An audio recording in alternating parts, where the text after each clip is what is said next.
9월 20일 인카운터링 예배 인도를 맡은 박재영 성도입니다. 우리 함께 기도하시겠습니다. 하나님, 주님의 말씀 앞으로 우리가 나아갑니다. 우리의 가슴이 듣고 만나는 주님의 말씀 되게 하여 주시옵소서. 예수님 이름으로 기도합니다. 우리 함께 부르실 찬송은 찬송가 449장 예수 따라가며입니다. 예수 따라가며 복음 순종하면 우리 행할 길 환하겠네. 주를 의지하며 순종하는 자를 주가 늘 함께 하시리라. 의지하고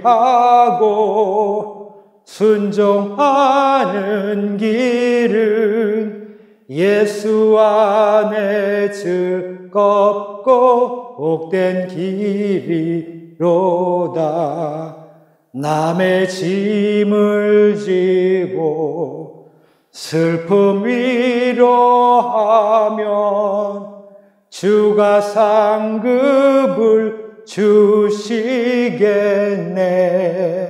주를 의지하며 순종하는 자를 항상 복 내려 주시리라.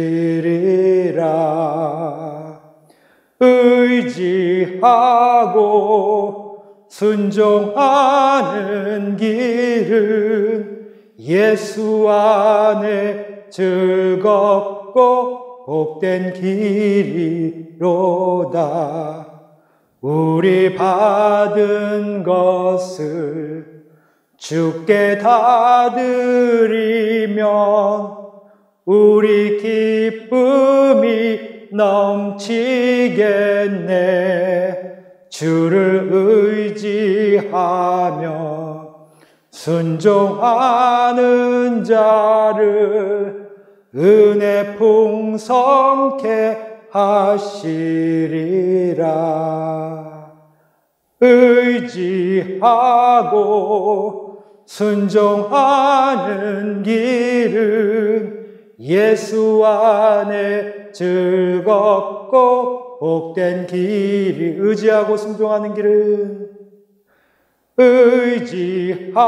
의지하고 순종하는 길은 예수 안에 즐겁고 복된 길이로다. 아멘. 마태복음 14장 13절에서 21절의 중심 주제는 하나님 안에 더불어 살기를 바라보라입니다.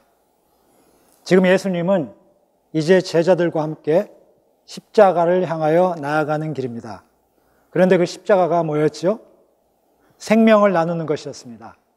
먼저 주님이 자기의 생명을 모두와 나누는 것이죠. 내 살을 먹고 내 피를 마시라. 내 생명을 나누어 받아야 된다 하는 것입니다.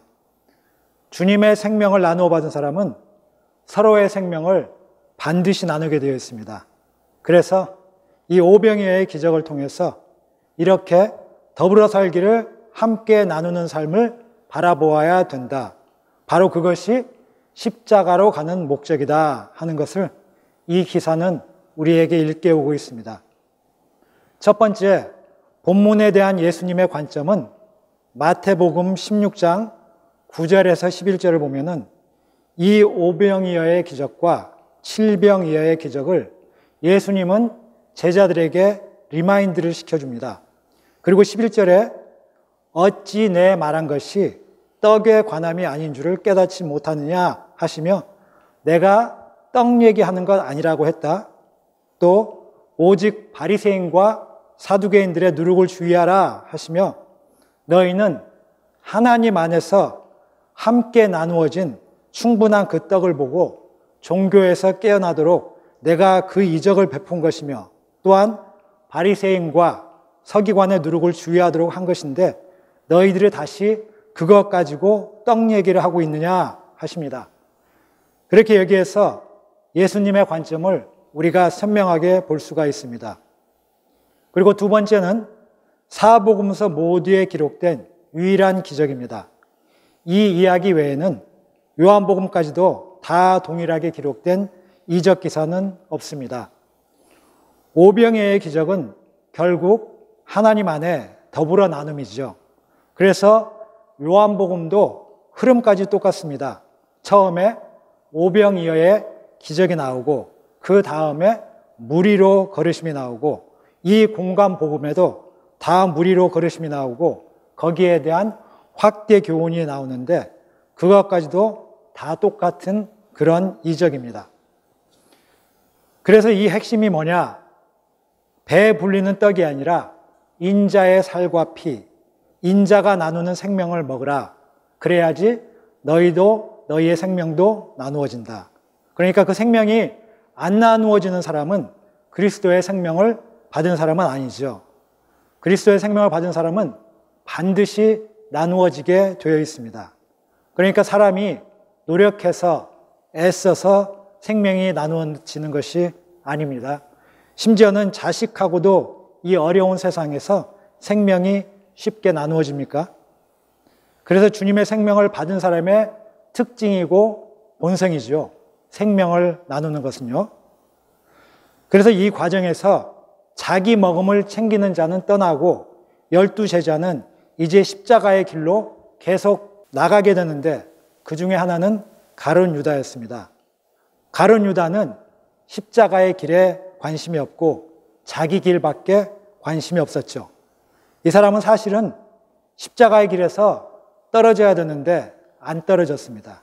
그러니까 떨어지는 사람들보다도 굉장히 똑똑하고 굉장히 나름대로의 계산이 있는 사람이었죠.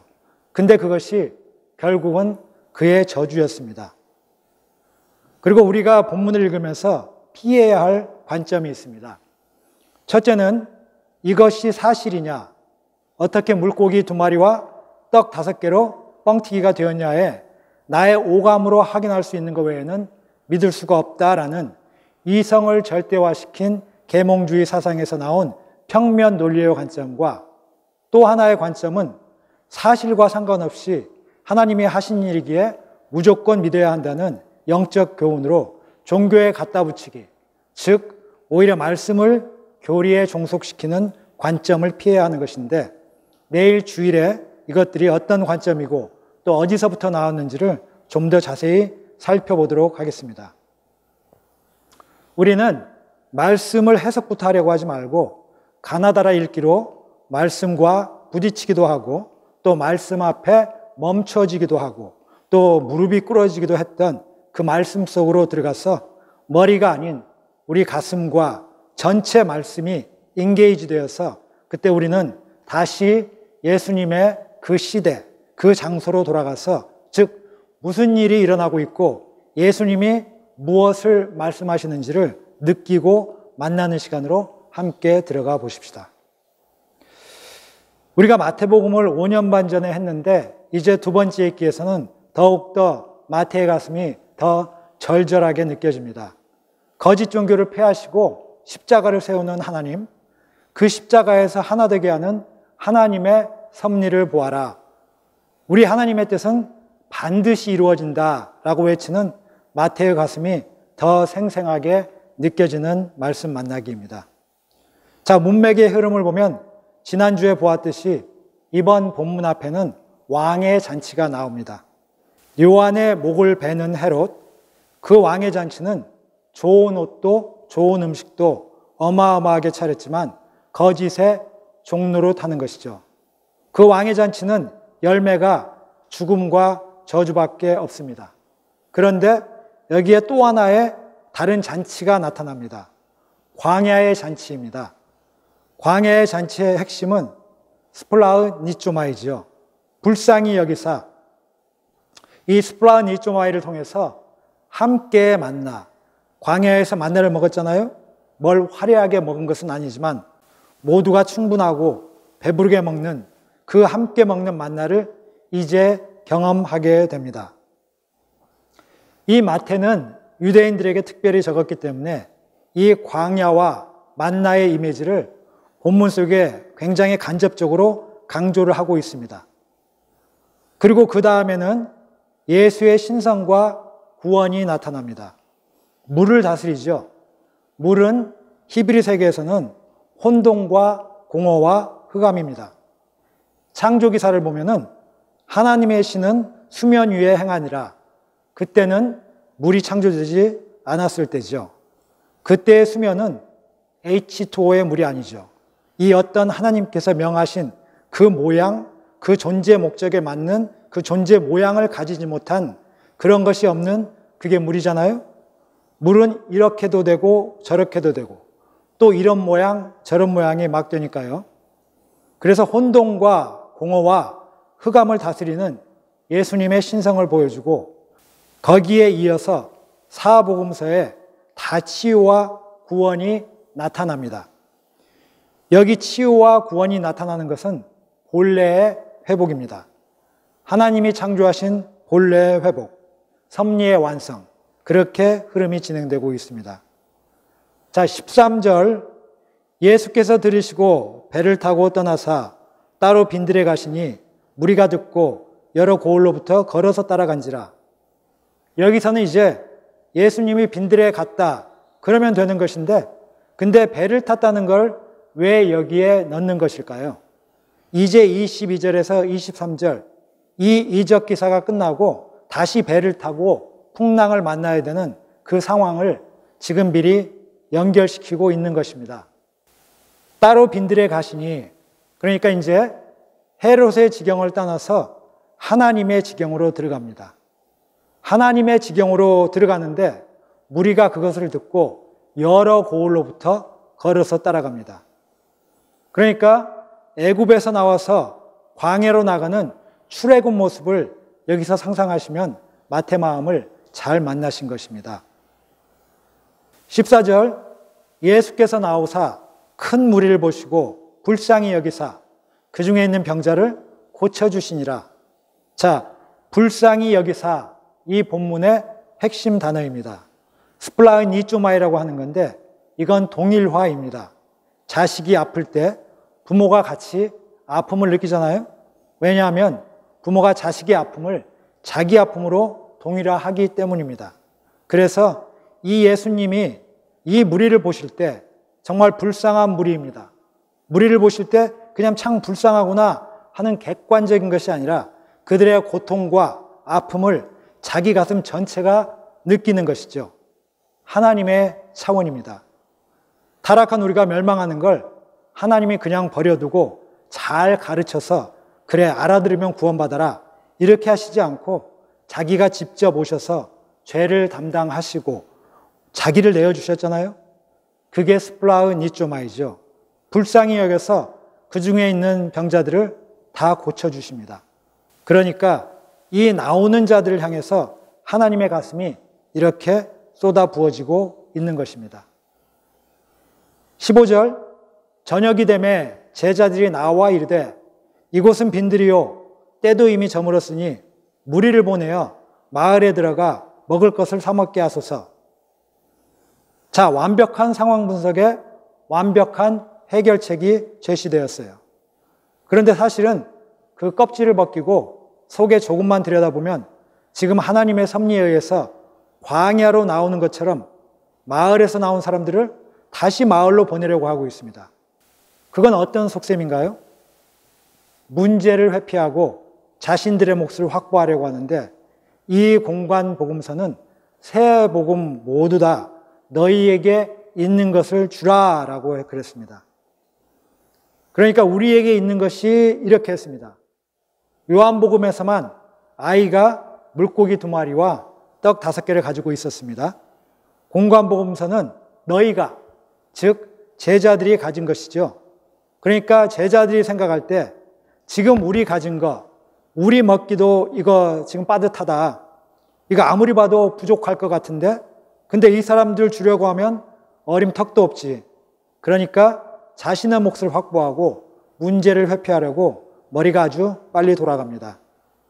하나님 앞에서 머리의 계산이 먼저 돌아가는 것, 즉 무리와는 하나됨이 없는 상태. 14절에 예수님과 딱 대조시킵니다.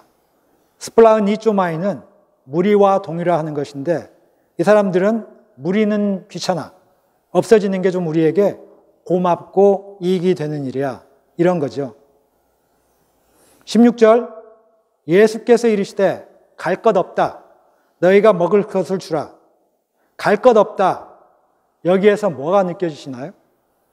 예, 지금 제자들의 태도에 그냥 단칼을 내리치십니다. 단칼을. 갈 것 없다. 그 다음에 바로 너희가 먹을 것을 주라 그랬습니다. 그러니까 십자가의 길에 따라오는 제자들은 너희는 이제 하나님의 역사의 기제가 되어야 되고 하나님의 긍휼에 가슴을 나누는 자가 되어야 되고 그 다음에 일용한 만나로 더불어 살기를 세우는 자들이 되어야 된다. 그게 너희야 라고 말씀하십니다. 제자들의 정체성을 확증시켜 주시는 것이죠. 그래서 17절 그러니까 여기 우리에게 있는 것은 떡 5개와 물고기 2마리뿐입니다. 이 물고기는 요한복음에 보면 압사리안, 스몰피쉬입니다. 어부들이 고기 잡아오면 크고 좋은 건 다 팔지요. 근데 그 사이에 막 잡고기들이 막 섞여 들어옵니다. 조그만한 것들, 그거는 이제 또 손질하는 사람이나 어부들이 가지고 가서 끓여 먹습니다. 그런 그 작은 물고기를 말합니다. 그래서 이들은 우리에게 있는 것은 떡 5개와 물고기 2마리 뿐입니다. 그러니까 제자들은 자신들의 정체성을 현상적 조건과 상황으로만 보는 것이죠. 이거밖에 안 보이면 하나님을 믿을 수가 없겠지요. 이거밖에 안 보이면 헌신과 희생을 할 수가 없습니다. 현상적 조건과 상황이 전부인데 그걸 지금 확보를 해도 모자랄 판에 어떻게 나누겠습니까? 18절 그랬더니 예수께서 이르시되 그것을 내게 가져오라 하시고 이것이 이제 여기 이 이적의 핵심이죠. 내게 가져오라. 그래서 우리의 진정한 정체성은 우리가 하나님께 드려졌을 때 나타나는 것입니다. 이 조건과 상황이 하나님의 섭리이니까요. 이 상황과 조건 그대로 하나님의 뜻을 받겠습니다, 품겠습니다라고 할 때 비로소 진정한 내가 나타납니다. 본질의 내가 나타납니다. 조건과 상황을 절대화하고 있는 동안은 절대로 하나님이 창조하신 나, 하나님이 내 안에 주신 생명의 그 빅뱅 역사는 이해가 안 됩니다. 절대 불가능하게 보입니다. 그래서 우리에게 있는 것을 주님께 가져오라. 이게 핵심입니다. 우리에게 있는 걸 주님께 가져오라. 뭘 다 가져오라는 것도 아니고 다 가지고 올 필요도 없겠죠. 다 가지고 오면 또 나누어 써야 하니까 더 복잡해지겠죠. 우리가 이미 나누었듯이 그래서 출발이 11조입니다. 출발이 11조가 나누어지는 자리는 반드시 더불어 살기가 피어나기 시작합니다. 그 11조는 출발이죠. 이게 자라갈수록 11조 하던 사람이 10의 1.5조, 2조 이렇게 자라갈수록 생명의 입체적 차원이 장성하게 되고 합력하여 이루어지는 선이 그 삶에 뚜렷해지기 시작합니다. 세상이 알지 못하는 기쁨을 누리게 되죠. 19절 무리를 명하여 잔디 위에 앉히시고 떡 5개와 물고기 2마리를 가지사 하늘을 우러러 축사하시고 떡을 떼어 제자들에게 주시매 제자들이 무리에게 주니. 첫째, 앉히셨어요. 이게 식탁의 자세이기도 하고 다 앉았으니까 이제 예수님이 뭘 하는지가 다 보입니다. 그래서 하늘을 우러러 할 때 그 우러러가 아나블레포인데 룩업 그런 단어이기도 하고 시력이 회복될 때 써지는 단어입니다. 그러니까 하늘을 우러러 하나님을 볼 때 이때까지 하나님이 거기 같이 계시지만 아무도 안 봤죠. 그 임재가 확인되는 순간입니다. 그 하늘을 우러러 축사하시고 축사, 유라케오 이게 찬송, 찬양입니다. 하나님을 찬송, 찬양한다는 건 무슨 말이죠? 하나님이 왕이십니다. 하나님의 통치를 인정하고 고백하고 선포하는 것이죠. 그렇게 하나님의 통치를 선포한 후에 떡을 떼어서 제자들에게 주셨습니다. 그러니까 again, 다시 제자들을 지금 세우고 계시는 겁니다. 너희는 일용한 양식에 더불어 살기를 세우는 자들이다. 하나님의 주권이 고백되고 인정된 곳에 나타나는 하나님의 그 역사를 잊지 말아라 하는 것이죠. 마가복음에서는 때로 그룹으로 100명 또는 50명씩, 누가복음에는 때로 50명씩 앉혔다. 그런데 마태는 그게 안 나옵니다. 왜냐 그러면 마태는 100명, 50명 그러면 대번에 회당 조직, 유대인들의 회당 조직이 생각나기 때문에 회당 조직이 의식되지 않도록 생략해 버렸습니다. 17절에 여기 우리에게 있는 것이었잖아요. 그러니까 하나님께 드려져 찬양하고 하나님으로 나누어질 때 우리의 삶은 충분을 경험하게 된다. 아무리 많이 가져도 충분은 없어요. 그런데 그 충분이 경험되어지는 것입니다. 그래서 구약 열왕기상 17장 9절에서 16절에 엘리야와 사르밧 과부의 이야기에서도 떨어지지 않고 계속 필요를 채우시는 하나님의 공급 이야기와 열왕기하 4장 42절에서 44절에 엘리사의 보리떡 20개와 한 자루의 채소 이야기에서도 보리떡 20개와 채소 한 보자기로 베풀어지는 잔치 이야기로 나옵니다. 오늘 이 두 구절을 읽어보시고 한번 묵상해 보시기 바랍니다. 여기에서 보듯이 하나님의 주권이 의심 없이 어린아이 같은 절대 신뢰로 받아들일 때 하나님의 약속은 온전히 이루어지게 되어 있습니다. 엘리야와 엘리사 기사는 두 개 다 그걸 얘기해 주는 것이죠. 다시 한번 말씀드리겠습니다. 하나님의 주권이 의심 없이 어린아이와 같은 절대 신뢰로 받아들여질 때 그 하나님이 어찌 그 삶과 그 사람을 부족해서 못 살게 만들 수가 있겠습니까? 자기 통치권 안에 있는 사람을 그렇게 해달라고 해도 그렇게 안 되겠죠. 그런데 종교인들은 이게 안 됩니다. 이 나의 계산이 정광석화처럼 돌아가니까요. 나의 계산으로는 아니 보리떡 20개 채소 한 자루 갖고 100명이 어떻게 먹나? 저렇게 사람이 많은데 이 물고기 몇 마리와 보리떡 5개로 어떻게 이 사람들이 다 먹나? 이게 들어오면 저주입니다. 이게 들어오면 그게 들어왔다는 건 현상의 사람입니다. 그게 들어왔는데 뭐 하나님의 믿음으로 살겠다. 그거는 불가능한 일이 되겠죠. 20절 다 배불리 먹고 남은 조각을 12바구니에 차게 거두었으며 우리 번역이 좀 분명하지 않는데 원문에는 이게 full 12 basket이 아니고 12 basket fulls 12바구니에 찰 만큼 거두어졌다 합니다. 많은 사람들이 12바구니가 굉장히 많이 거둔 걸로 생각하는데 아닙니다. 이제 21절을 보면은 이 가장들만 5,000명이었으니까 전체 숫자는 2만 명이 넘겠죠. 그러니까 2만 명이 먹고 12바구니를 거두었다는 것을 계산해 보면 한 20명당 한 조각씩 남은 것 같습니다. 그러니까 한 가정의 엄마가 살림을 챙기듯이 그렇게 가족 살림을 하는 알뜰살뜰한 마음으로 이게 챙겨진 것이죠. 이게 하나님 안에서 더불어 살기를 하는 사람들이 되면 서로 간에 허황된 게 없어지고 낭비함이 없어지고 꼭 가족 살림을 하듯이 서로 알뜰살뜰 챙기고 그러죠. 21절 먹은 사람은 여자와 어린아이 외에 5,000명이 되었더라. 그러니까 여자와 어린아이는 가족들이니까 가장들이 5,000명이었어요. 그러니까 최소한 2만 명 정도는 되는 것입니다. 숫자가 중요한 게 아니라 그 현상이 어떤 상황이었다는 걸 보여주고 있죠. 그런데 이 사람들은 뱃삭도 없어서 걸어서 온 사람들이잖아요. 뿐만 아니라 지금 여자와 어린아이가 나왔으니까 온 가족이 함께 같이 온 겁니다. 그 말은 먹고 살 길이 없는 사람들이었습니다. 그 이 수많은 무리를 두고 종교의 관심은, 유대 종교의 관심은 뭐였나요? 누가 오르냐? 파워게임밖에 없었죠. 이 무리를 섬기려고 하는 마음이 유대 종교에 없었고 오늘날 기독교에도 찾아보기 힘든 안타까움입니다.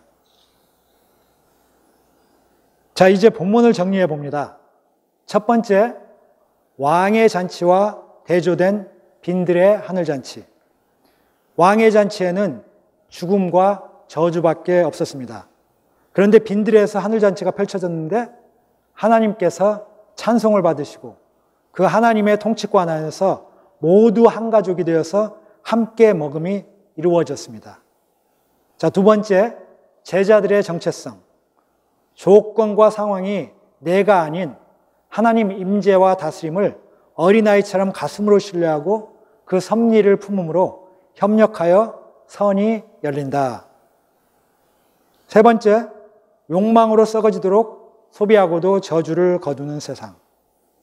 지금 현대의 삶은 가난한 사람까지도 정말 넘치도록 썩어지도록 소비를 합니다. 썩어지도록 소비를 하고도 그러고도 그 충분함을 못 느낍니다. 그런데 하나님이 찬송받으시고 그 통치가 고백되어지고 확증되는 그 안에서 우리가 가진 것이 나누어질 때의 충분함, 그것이 11조의 비밀입니다. 다 배불리 먹고 12광주리가 남는 삶입니다. 나눔 가이드, 생존의 세계는 더 욕망의 무정행의 저주의 세계입니다. 생명의 세계는 하나님의 임재와 통치를 어린아이처럼 가슴으로 신뢰하고 섭리를 품음으로 하나됨을 피워내는 세계입니다. 나는 과연 지금 어떤 세계를 바라보며 나아가고 있는가? 나의 생각이 아닌 가슴이 우리 함께 나누어 보십시다. 기도하시겠습니다.